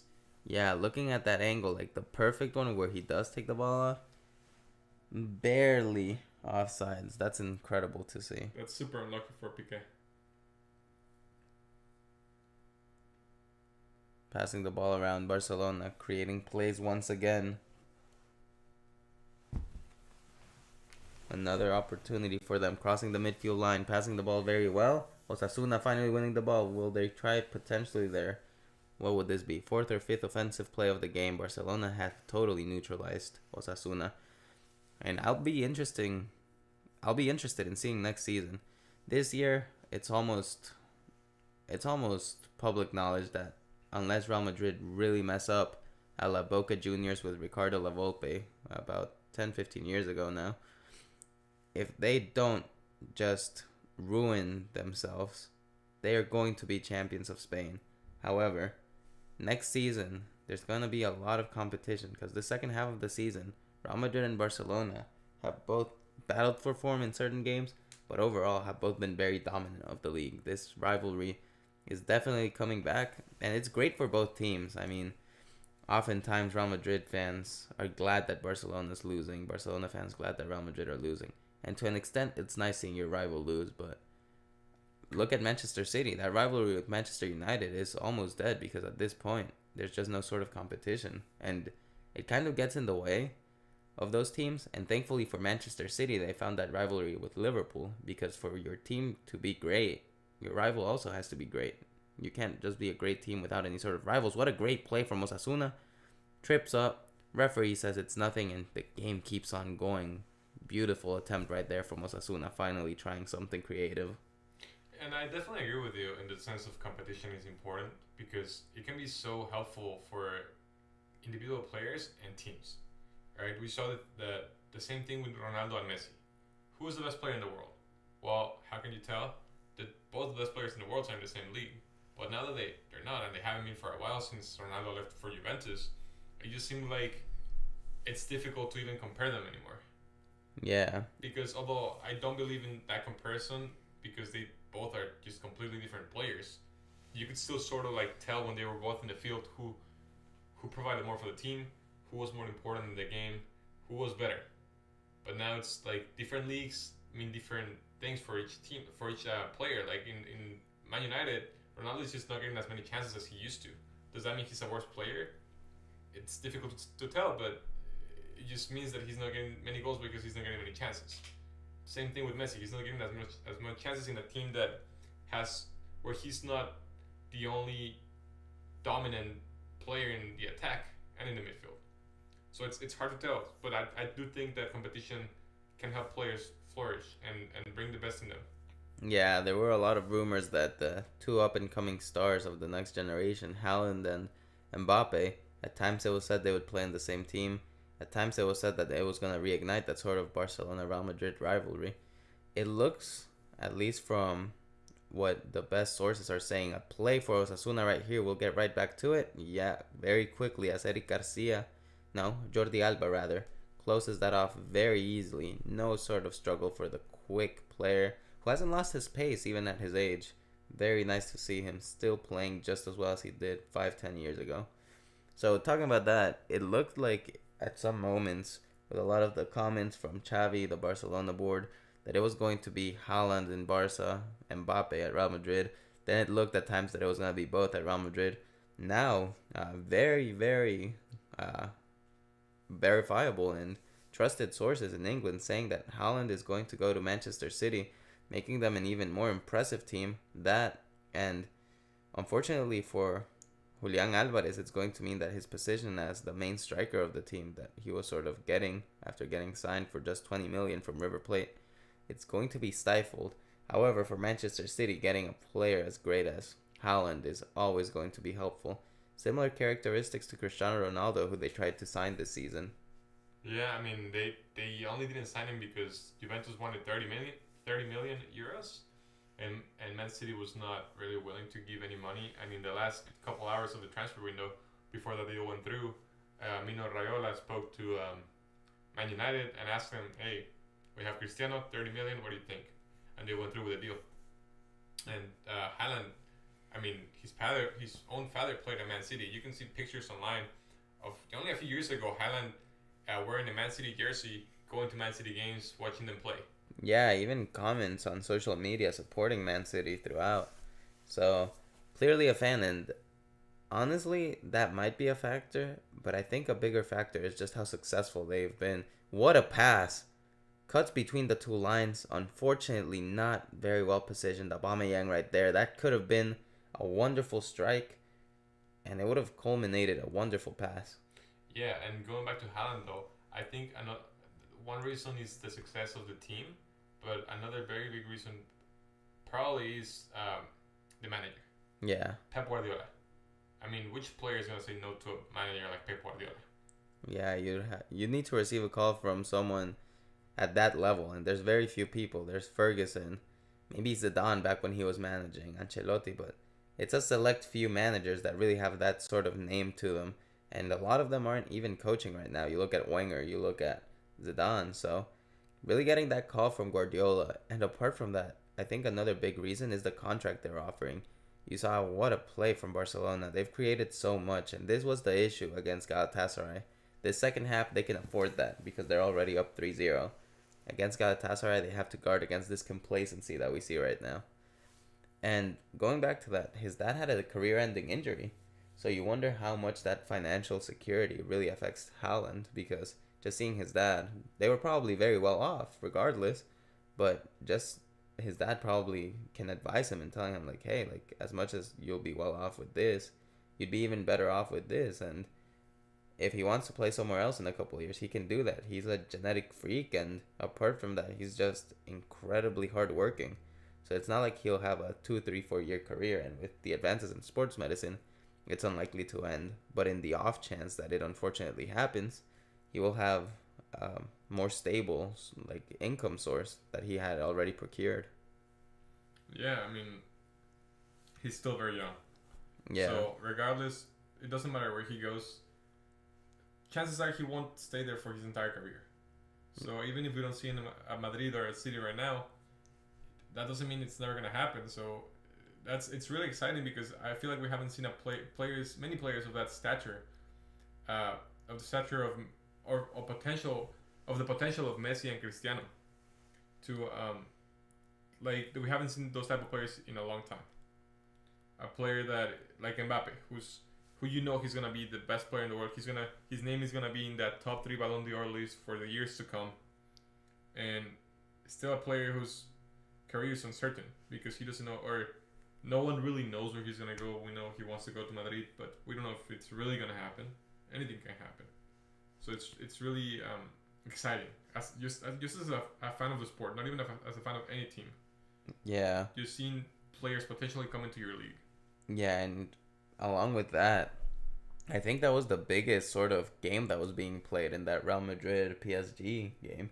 It wasn't about qualifying to the next round. It was about the future of Mbappe's career, to be honest. Because as much as, yeah, the Champions League this season is something great, going through in this tie didn't guarantee them anything. It doesn't guarantee them a title. It guarantees them another opportunity. It guarantees them the opportunity to keep fighting. Survival. Yeah, that's all they were fighting for, survival. But I think the bigger and the underlying message there was, hey, like, we need to win Mbappe. And that might not be how it develops, but at least the undertones of the game were set on that sort of context, where it was Mbappe's contract at play. And that elimination and the way it happened, with Mbappe being the only shining light in that PSG side in the second leg, where even Verratti, who was the best player on the pitch on the first one, didn't do much. It's insane to see. Almost as insane as seeing Gavi always playing with his shoes untied and not falling. Yeah, he's almost like a ballerina, just perfect balance, able to get through anyone and anything. Yeah, and he never seems to step on his own laces. Neither do the rivals. Doesn't trip up very much, and he's so quick, so able to just move around past players with ease. Yeah, he just keeps his feet moving. Always on the move, always looking for that next progressive pass, and always seems to find it. Now playing the ball back, Barcelona in the opponent's third. A shot? No, the opportunity doesn't present itself, but now Ferran looking for his hat trick. Beautifully curled, but a bit too hard. Difficult angle there for Ferran Torres. Yeah, I'm sure he has his head down, but I'm sure he'll be happy with his performance so far tonight. He's had one job and he managed to do it really well. Scored 2 goals, gave Barcelona the chance to get those 3 points that are needed against a team like Osasuna, who are so far on the table. I mean, they're a mid-table team, but when you're a top 4 side, you want to get, these are the points that matter, because racking up points against teams that are maybe not as prominent as your team is important, so you can afford losses or ties against bigger teams. Yeah, and an incredible record that was set today was Piqué getting to his 600th game as a player for FC Barcelona. Incredible stuff, and he's synonymous with the club, just having his business acumen as well. It's easy to see him as the next club's president. Maybe not in 5 or 10 years, but I think in a couple years' time we can definitely see him challenging for that position. And with how critical he has been of Bartomeu and how badly he managed the club, how badly he treated players, I feel like Piqué is just an obvious choice once he does present himself up there, if he does decide to do so, which at least right now seems like something he would be interested in. I mean, definitely a legend of the club.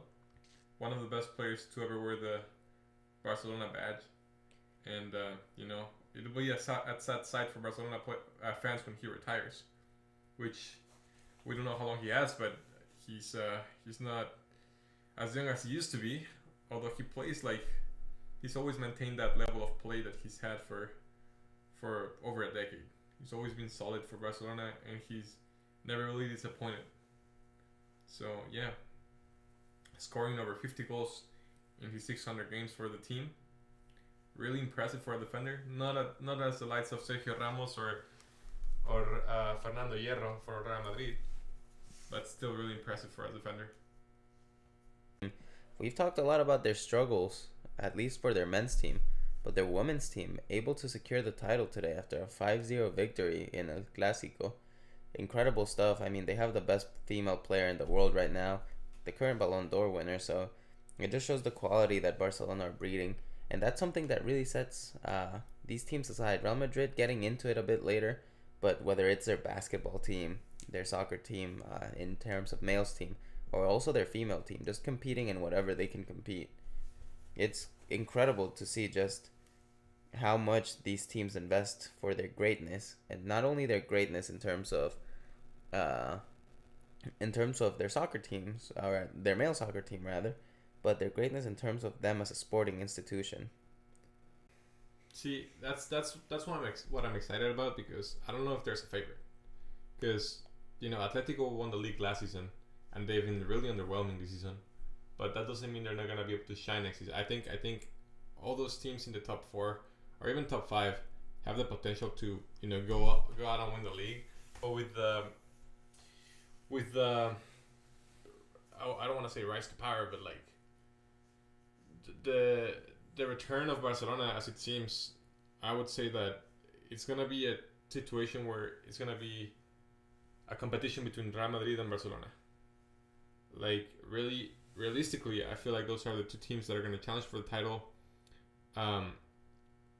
more strongly than other teams. Like Sevilla is in second place right now, fantastic team, but I just don't know if they have what it takes to go out and be and keep that level of consistency and dominance throughout the whole season.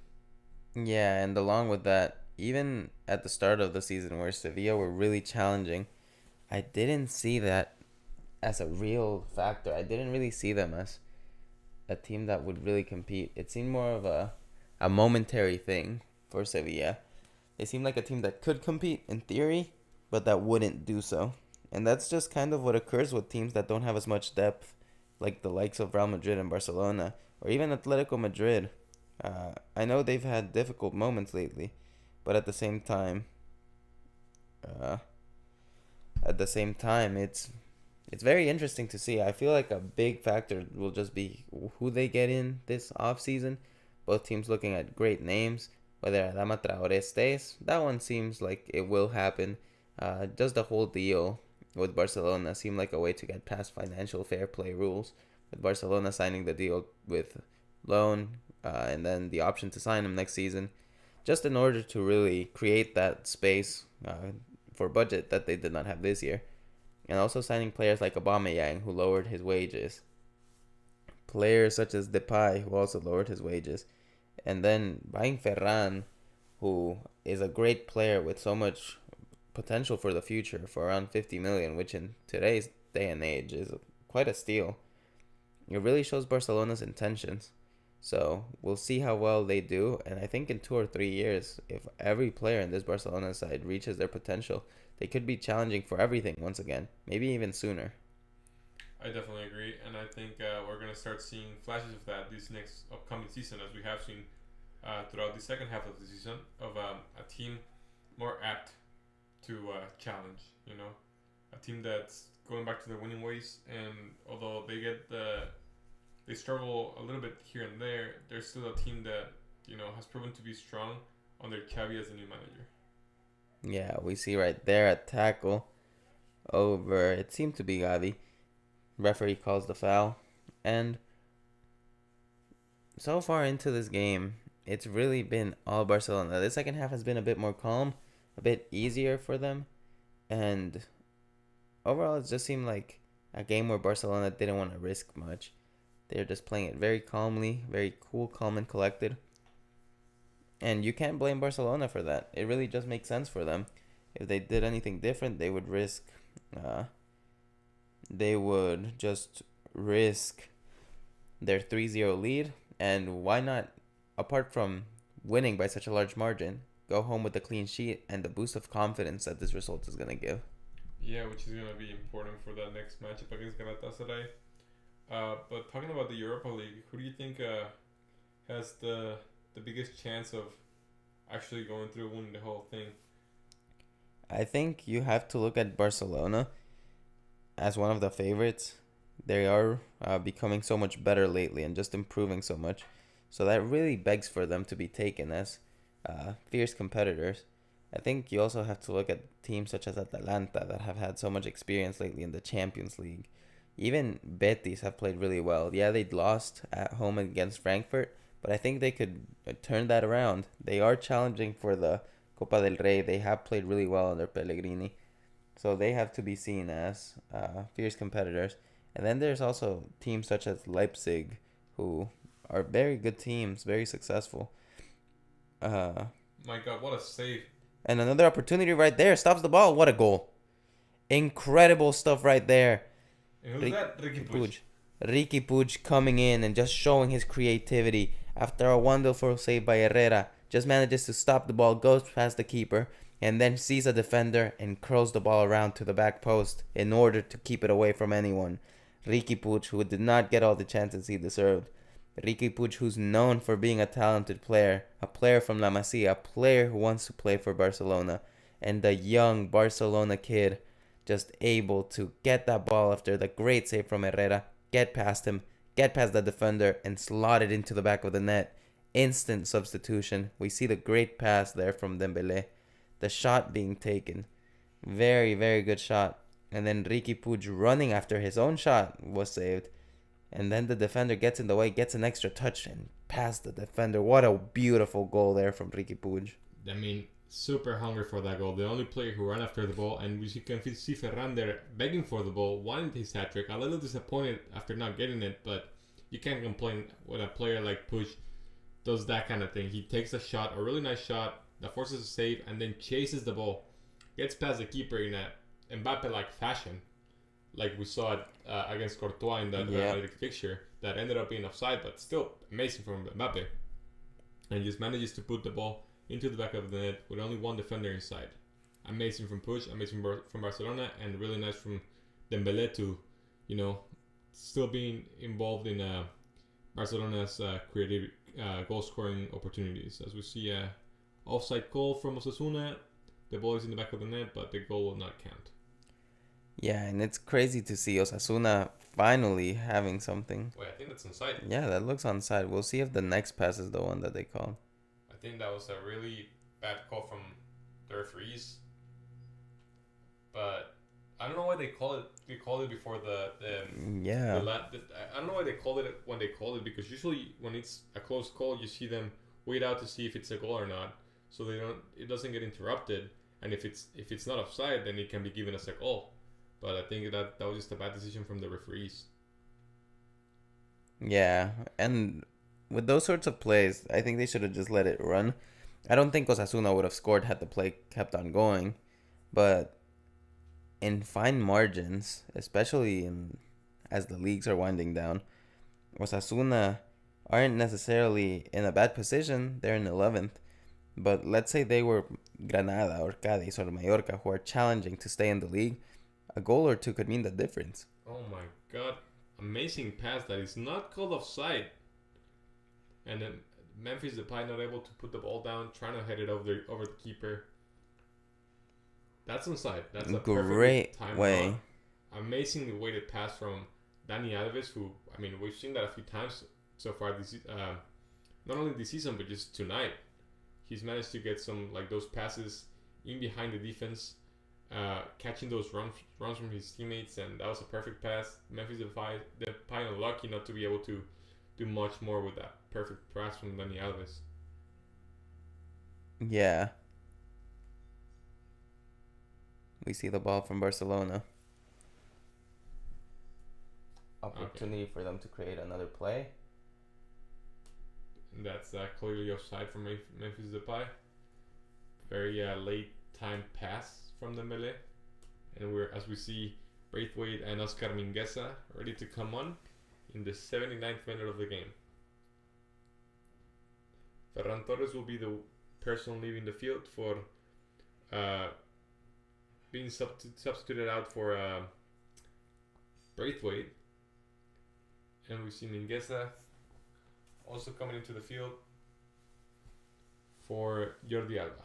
As we said, Mingueza, a player able to play on the left and on the right, and he'll be playing on the left instead of Alba, who deserves all the praise he gets, as he was simply solid tonight all around. Yeah, great game from him.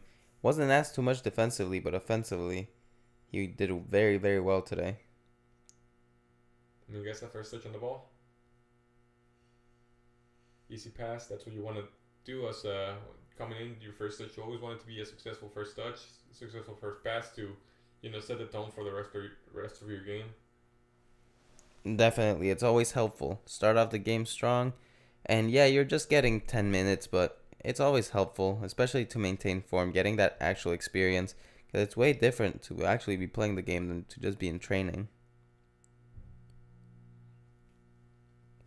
Now the ball for Barcelona, still controlling possession, all the way to the left-hand side. The question today is, will Ferran get to his hat trick? It does not seem likely, but there's still 10 minutes for him to try and do so.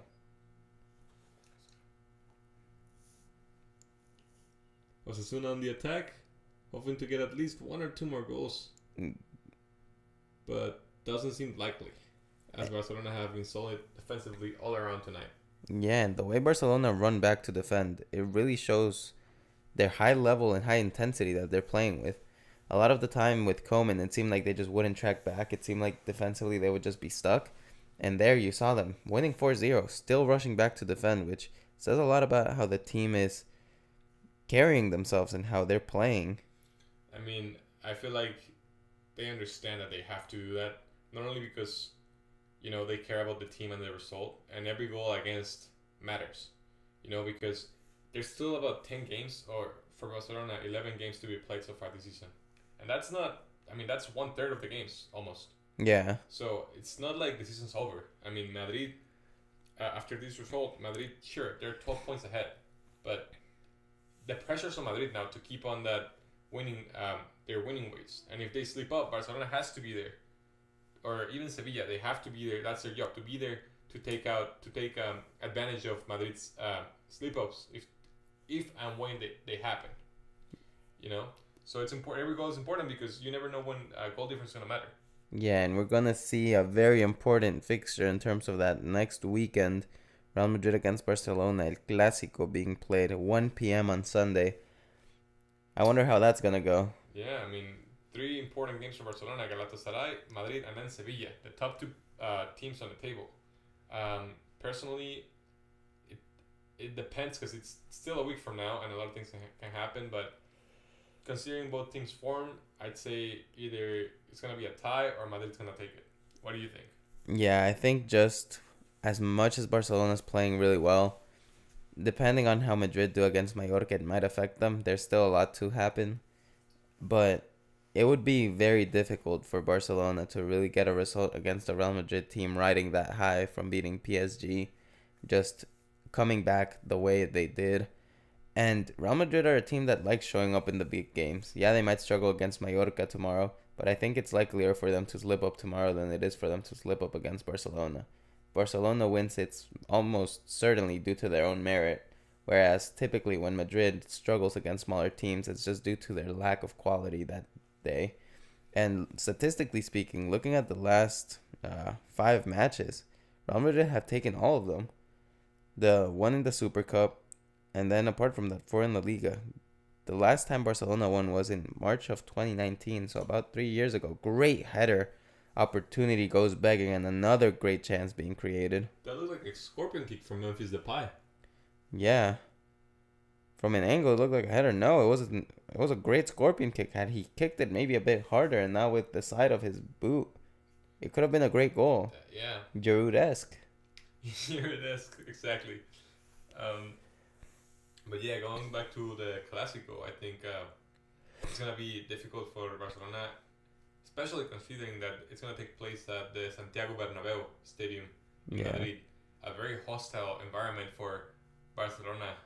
Every time they play, the fans really, Madrid fans are known for being really loud and really, really, really, hostile against opponents like Barcelona.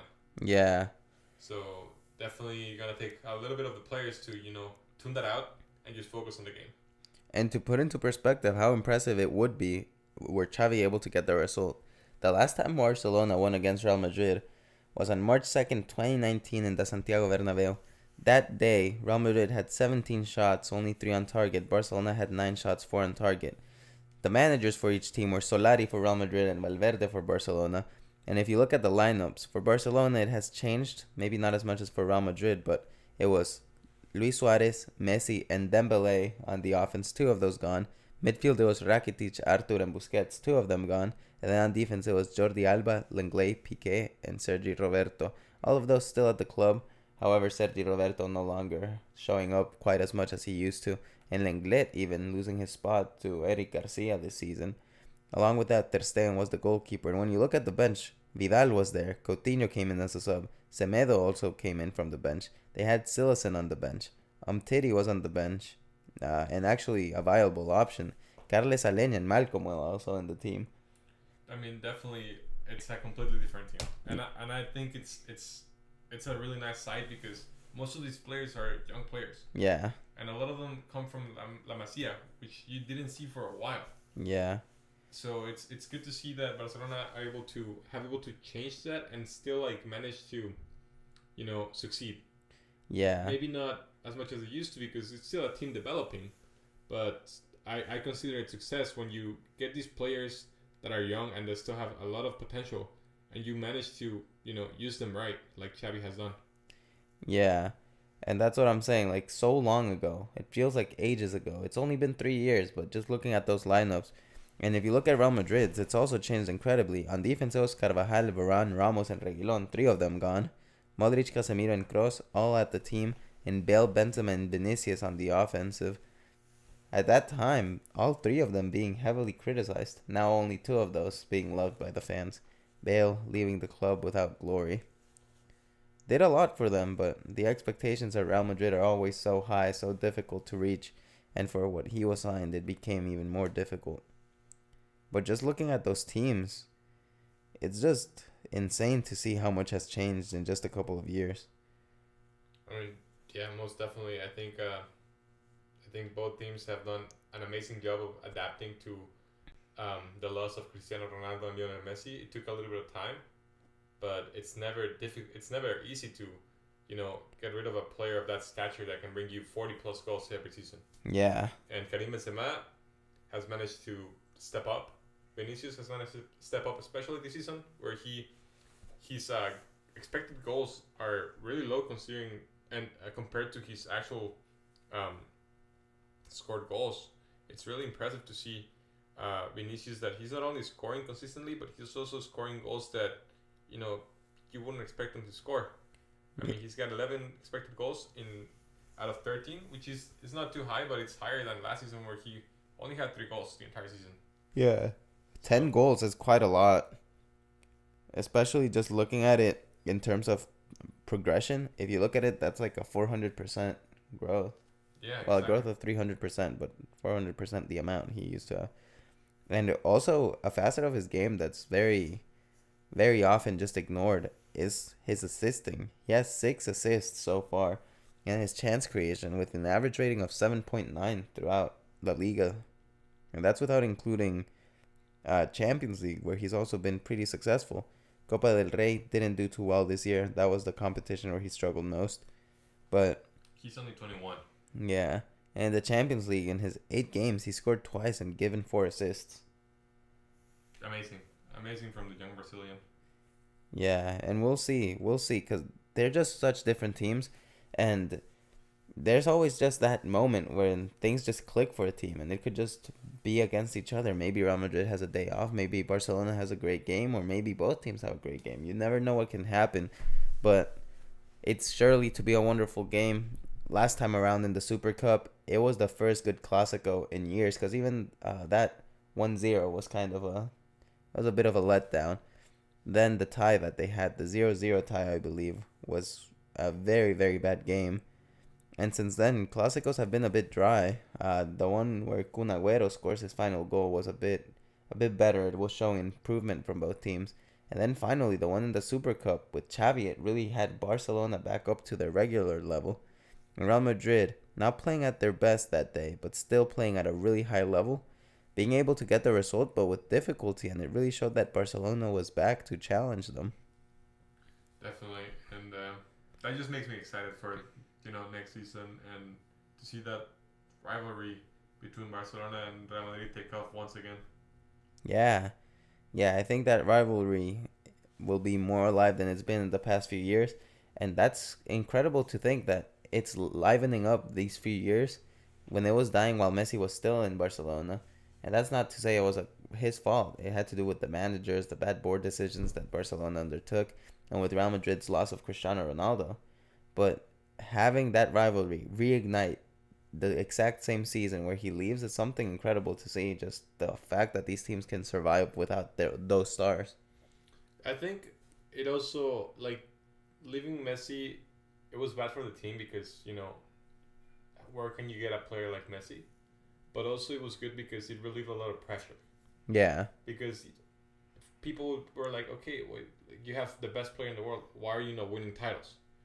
Well, one player cannot carry the team every time, right? But now that Messi's gone, it really opens up chances for other players at Barcelona, and it like the not having to pay that salary to Messi, also like relieves a lot of financial pressure. Sure, Barcelona is still in debt, and it's still pretty messed up financially due to Bartomeu's actions, but it's still like relieved a lot of pressure, and its expectations became lower, which means they became easier to attain, I guess. Yeah.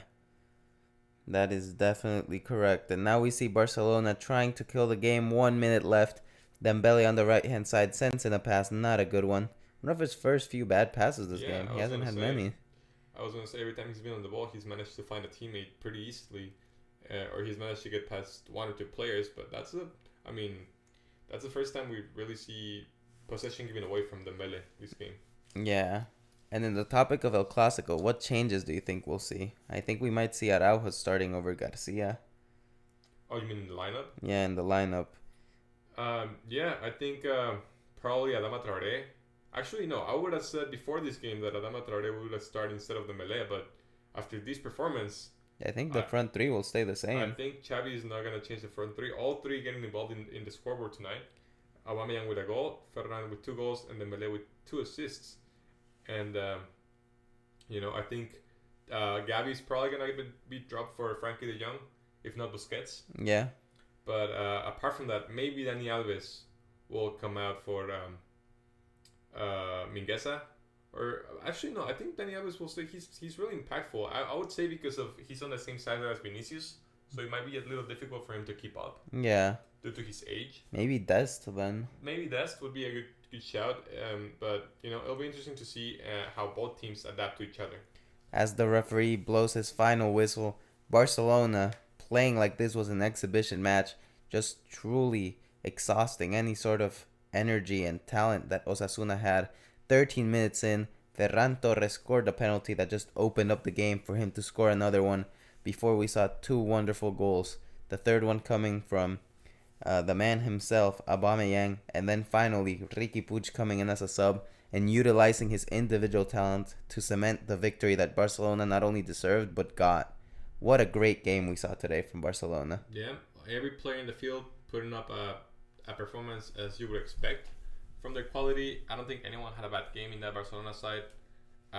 Maybe just Memphis Depay a little unlucky with a couple of chances that he had, but overall great performance, and Barcelona will hope to continue this form against Galatasaray in the Europa League in their next fixture. Yeah, Barcelona having an important game against Galatasaray, and next weekend the most important game of the season, not only for them but also for Real Madrid.